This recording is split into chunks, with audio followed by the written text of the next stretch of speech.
আমার নাম জীবনীশা খাতুন। আচ্ছা, আপনি থাকেন কোথায়? আমি ছুঁচপুরি বউ। আচ্ছা আচ্ছা, আপনি এই কাজটা কবে থেকে করছেন? আমি অনেকদিন থেকে করছি কাজটা। আচ্ছা, তো আপনি এই যে ডিজাইনটা কি আপনি বানিয়েছেন? এটা সেলাইটা এই আপনি যে করেছেন? সেলাইটা, হ্যাঁ এই চেলি কাজটা আমি করছি এখন। এবারে আচ্ছা। গোটা কাপড়টাই করতে হবে। এবারে এই নতুন নিয়েছি তো, এই কদিন হলো মানে নিয়ে। হুম হুম দিয়ে এই চেলি গোটা মানে হয়েছে, আর এইগুলো করছিলাম এবারে। হুম হুম।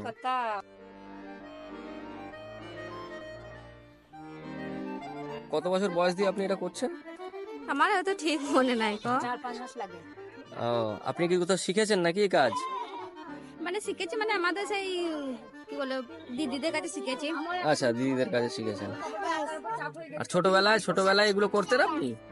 ছোটবেলায় আমি ছোট কাজগুলো করতাম, মানে সেই ছোট পিসগুলো থাকে ওগুলো আচ্ছা আর কি শিখা তখন দিয়ে, আচ্ছা তারপরে প্রথমেই বড় শাড়ি করে নাই, তখন ছোট ছোট কাজগুলো আচ্ছা, করতাম।